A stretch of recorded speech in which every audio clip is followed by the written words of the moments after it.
Masa remaja adalah suatu fase perkembangan yang dinamis dalam kehidupan seseorang.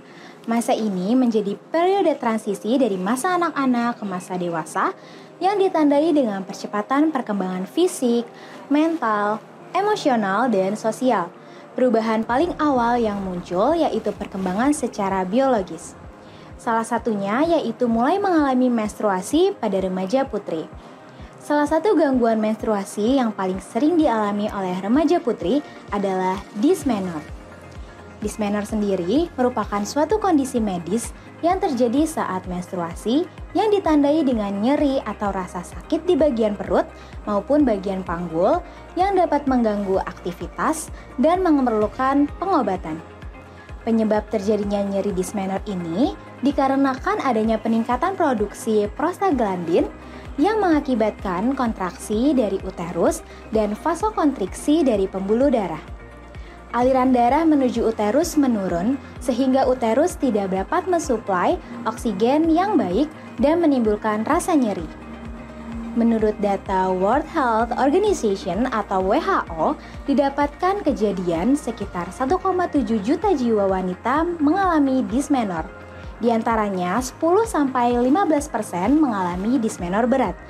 Di Indonesia, angka kejadian dysmenorrhea sebanyak 64,25%, yang diantaranya 54,88% dysmenorrhea primer dan 9,36% dysmenorrhea sekunder. Angka kejadian dysmenorrhea di Indonesia diperkirakan mencapai 55% pada perempuan usia produktif yang menyebabkan terganggunya aktivitas harian selama 1-2 hari di setiap bulannya. Sementara, berdasarkan hasil penelitian, angka kejadian dysmenorrhea primer di Jawa Barat pada tahun 2012 cukup tinggi.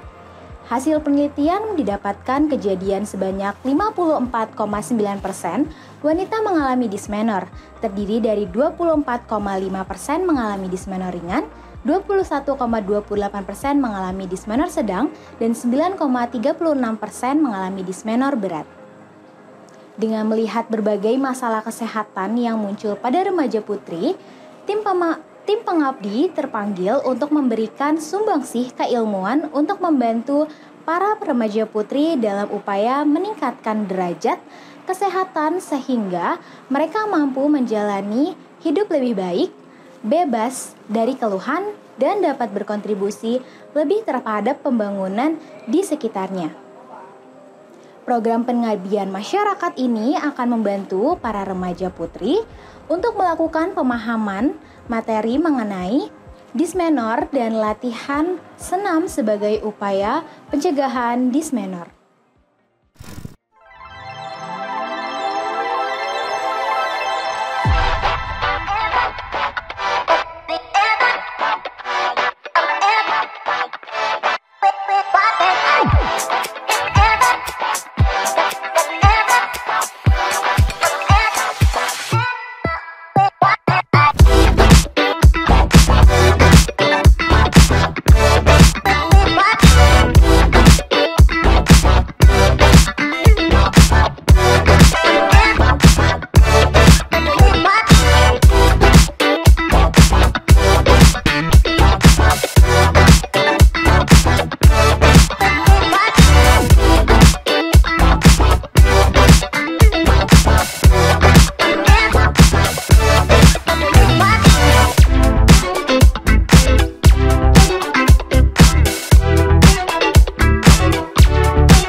Saya Uktiana Visalailia dari kelas 11. Keisha Syabila Putri dari kelas 11. Gimana sih pesan-pesan kalian setelah tadi mengikuti penyuluhan dysmenorrhea tadi? Kesannya program ini tuh seru dan kakak-kakaknya juga asik-asik. Dan harapan saya semoga saya bisa lebih dalam mengerti tentang program ini dan juga semoga program ini bisa berjalan ke depannya dan lebih baik lagi. Kalau kamu? Senang soalnya seru banget ya karena udah dikasih tahu edukasi disclaimer karena kita tahu bahasanya bukan itu.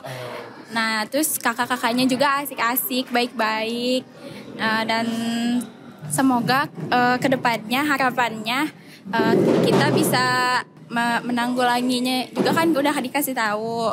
Nah terus semoga kedepannya kita bisa ngamalin terus ngasih tahu juga ke yang belum tahu. Wih, jadi bisa edukasi yang lain juga ya. Keren banget sih kalian.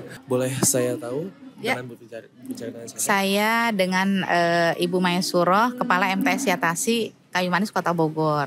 Oke, boleh saya tahu kesan pesan Ibu terhadap penyuluhan dysmenorrhea ini, Ibu? Ya, baik, terima kasih. Yang pertama kesannya ini sangat luar biasa istimewa. Saya sangat bahagia dan bangga adik-adik bisa berkunjung ke lembaga kami MTS dan MA Yatasi yang mana ya kami mengelola putra dan putri. Dan kebetulan memang di kami pun program UKS MTS MA Yatasi kami sedang gencar juga memberikan bimbingan anak-anak untuk bagaimana seorang wanita itu mempersiapkan diri di masa yang akan datang. Dan kami kebetulan memang sudah jalan tahun keempat ini memberikan vitamin FE gratis yang kebetulan juga dapat support obatnya dari puskesmas. Jadi nyambung ya dengan program yang adik-adik bawa hari ini. Jadi ya sangat terkesan, kesannya sangat bagus, sangat luar biasa. Pasti harapan itu akan selalu ada di setiap langkah kita. Untuk kami selaku tenaga pendidik maupun saya sebagai pengelola lembaga, harapannya anak yang perempuan itu tidak hanya cerdas akademik, tapi mereka harus sehat jasmaninya, rohaninya, dan dengan kegiatan-kegiatan serupa, terutama putri, agar betul-betul sehat lahir batin, karena mereka kan akan menjadi seorang ibu, ya kan, melahirkan generasi-generasi penerus yang akan membangun bangsa kita, negara kita. Kalau ibunya lemah, bagaimana bangsa kita nanti ke depannya, ya kan, seperti itu. Oke, terima kasih banyak Ibu. Assalamualaikum warahmatullahi wabarakatuh. Saya Fitri Jayanti, perwakilan dari Puskesmas Kayu Manis. Saya mengikuti kegiatan ini, alhamdulillah ya. Terima kasih banyak ini untuk kegiatannya hari ini, sangat bermanfaat untuk siswi-siswi semua ya. Jadi mereka bisa mengetahui walaupun awalnya sudah tahu, makin tahu pengetahuannya makin nambah. Caranya gimana yang dysmenorrhea tadi atau cara stunting, pencegahan stunting tadi seperti apa ya. Kedepannya semoga mereka bisa menerapkan kehidupannya mereka ya. Jadi kayak tambah darahnya diminum tiap minggu. Terus konsumsi makanannya juga makin bagus ya. Terus kegiatannya makin berlanjut. Tidak hanya untuk di sini aja, tapi untuk yang kedepannya ikut berlanjut ya. Selamat pagi, saya Faiza Abdullah selaku Ketua Pengabdi dari kegiatan pengabdian dan pemberdayaan masyarakat di Kota Bogor tahun 2024. Oke, boleh saya tahu kesan pesan Ibu terhadap kegiatan penyuluhan dengan topik dysmenorrhea ini? Ya baik, jadi berdasarkan dari apa yang sudah dilakukan, dimulai dari persiapan, kemudian kami juga melakukan pengambilan data seperti mengisi kuesioner dan survei. Ditemukan ternyata memang sebagian besar dari remaja putri, terutama yang ada di lokus dari kegiatan PPM pada hari ini, yaitu di MA Yatasi di Kota Bogor, itu 60% dari remaja putri atau siswinya itu mengalami dysmenorrhea yang juga ternyata berakibat pada aktivitas fisik dan juga kegiatan sehari-hari yang mereka lakukan.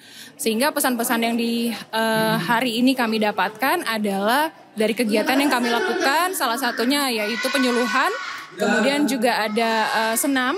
Itu kesan yang didapat adalah siswi-siswinya cukup antusias, dan kemudian apa yang menjadi materi dari hari ini juga diserap dengan sangat baik. Senam yang dilakukan juga dilakukan dengan sangat antusias oleh siswi-siswinya, sehingga mudah-mudahan harapannya juga bisa terus berkesinambungan dan terus berkelanjutan kegiatan yang dilakukan, sehingga nantinya angka dari kejadian dysmenorrhea yang juga mengganggu aktivitas fisik ini dapat berkurang.